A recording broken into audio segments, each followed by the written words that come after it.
Hey, Ellie and Sienna, how's it going? This is video 9, and it's called Become Exceptional at What You Are Best At. And I'll even add another section called And Challenge Yourself with the Things You're Weakest at. But the focus of this is going to be Become Exceptional at What You Are Best at. So if you watch my first video for you girls in this playlist, it talks about how to take care of yourself. And video 2 talks about keeping your house in order. That video 1 had an intellectual part that talked about learning and reading books and soaking up as much knowledge as you can. And video 2 talked about keeping your house in order, which largely was financial. And so, in order to keep your house in order financially, you either need to marry someone who has an exceptional skill that allows them to earn a lot of money, or they're just very skilled as an entrepreneur and earning money, or you need to find a way to do it yourself. You need to find a skill that you have that you can cultivate and improve on. And so either way, even if you do marry someone who's very skilled and can make a lot of money, or partnership with someone like that, I think it's still worth your while, worth your time to find what you're really good at and become a master at it. Become so good at it that you're so rare in that area of expertise that you command a high salary payment, etc. This is one of the ways that if I'm not able to give you a golden goose, let's say I give you a rusty copper goose because Tesla went bankrupt and I lost it all, then it's up to you to, if you so desire, to create the golden goose. And the way I've been able to build up my investments and start to create this large financial pile is because of my skill as a software engineer and as a person and a communicator, and my ability to be centered and grounded and not cause a ruckus. Those are the primary reasons I've been able to stay employed at the same company for almost 14 years now. And it's not even that I'm a master at software engineering. I'm not. I'm decent at it.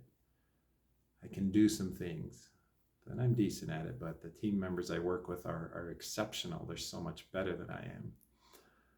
But I provide an enthusiasm and a willingness to work on stuff that no one else wants to, and I just do things that, like working on stuff no one else wants to, that help me find a niche for myself in my employment, in my career. So having this in mind, and the reason for finding something to become exceptional at is it provides insulation against, if you decide to work at a company, inevitably companies can have layoffs. I have been at my company I work for almost 14 years, and there's been several rounds of layoffs where people get let go.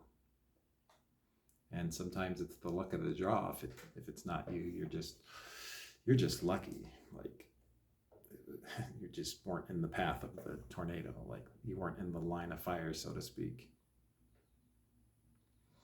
But if you find a way to become a pleasable person to be around, someone who's pleasant to be around, that's what I'm trying to say, who finds ways to do things that are unique and helpful, and you're cognizant of the needs of people and the business you work for, that's what becoming exceptional means. That's my primary source of income, is my day job by far. It's like 99% of my income is from that. Yeah, 99%. And that's how I've been able to invest in a 401k and some Tesla stock, and I'll be getting a Tesla hopefully in a few months. It keeps getting delayed. It is by cultivating an exceptional skill. If you do not become exceptional at what you are best at, that's okay.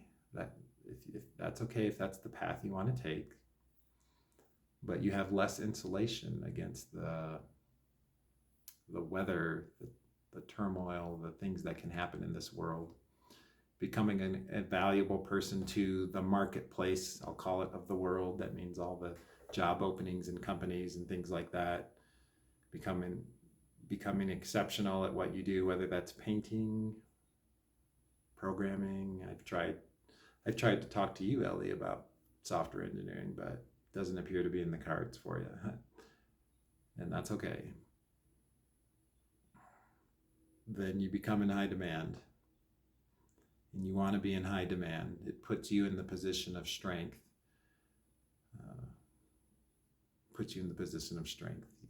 In any bargaining or negotiation, you want to be in the position of strength.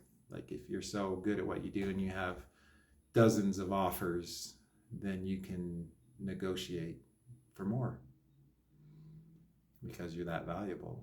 And that's good. That's a good thing. And it takes a lot of work to become exceptional, girls.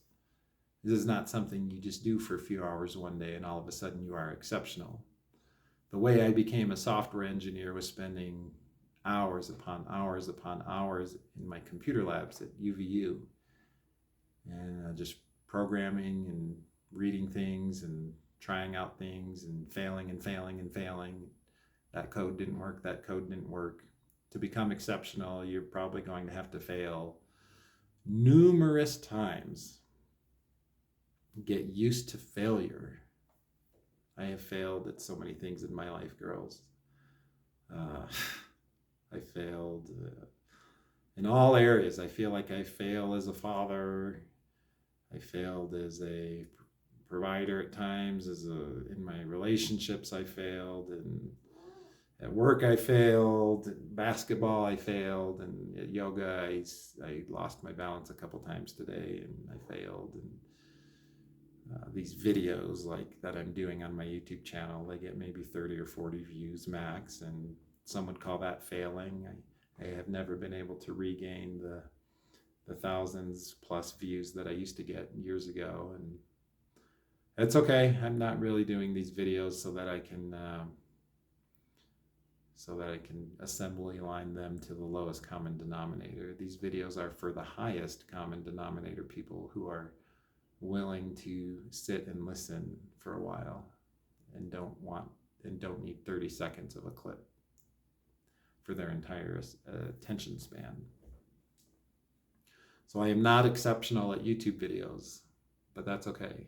I don't need to be.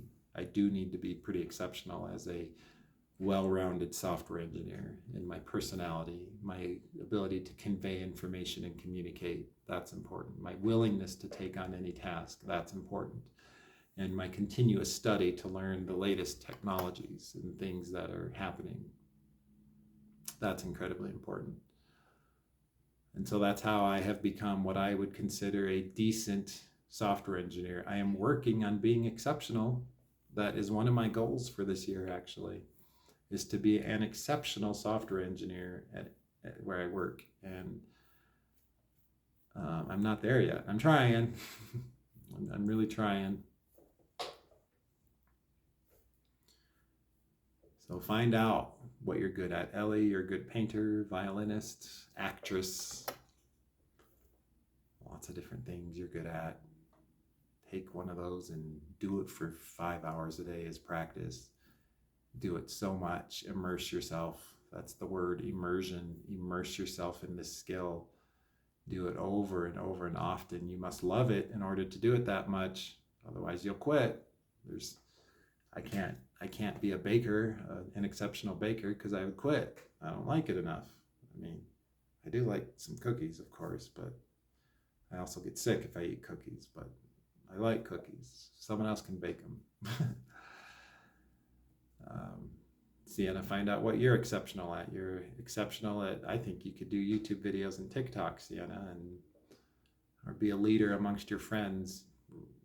Do videos about leadership or whatever whatever you see in yourself, Sienna, that you enjoy, find a way to cultivate that skill and bring it to the marketplace and get paid exceptionally for it. There's nothing wrong with that. It helps you secure a place to live and take care of your livelihood and secure yourself against hidden and sudden events. So that's important.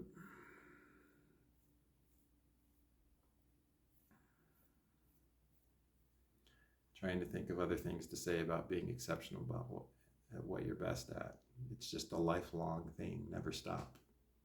When you retire, I'm planning on retiring at 65, maybe longer, the way things are going. Maybe you can take a break, but I would still be actively engaged your entire life in something, in some kind of cause, something you believe in that gets you up in the morning, that gets you up out of bed. And that's a good thing in life to have that. Anyways, this is an important thing. Become exceptional at what you are best at. This is what I have to say about that. I'll add one more thing. Basketball. I've probably played over 10,000 hours of basketball. I've shot well over 10,000 hours jump shots. So when I go to Lifetime Fitness and shoot around, I start with under the basket layups. Here's the hoop. Start under the basket and I go outside the free throw lane, and then mid-range jump shots, and then three-pointers, and then NBA three-pointers, and then Stephen Curry range, and then half-court range, and then beyond half-court range.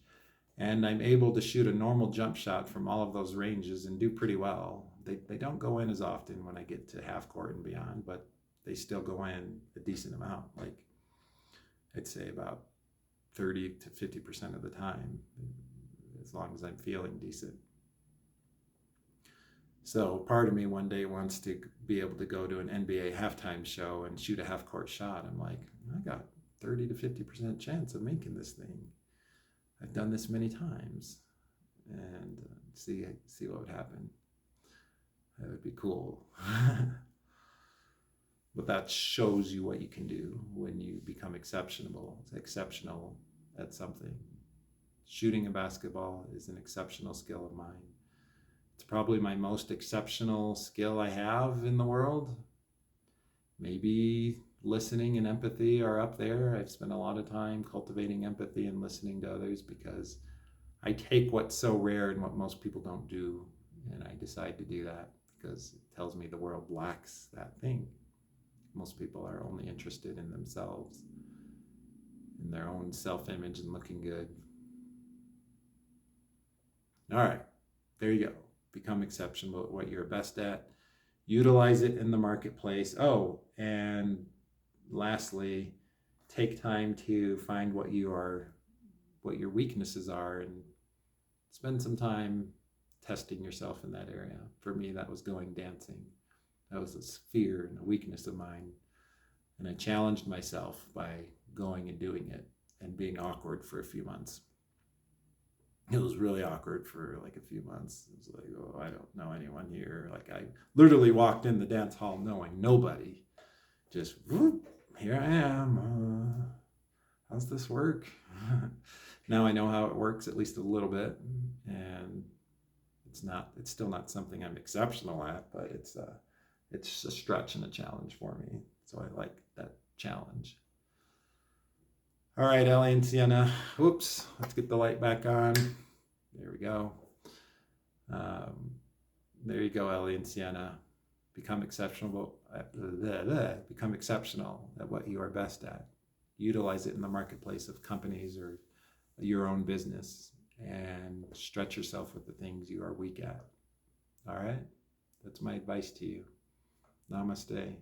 I'll see you in the next video.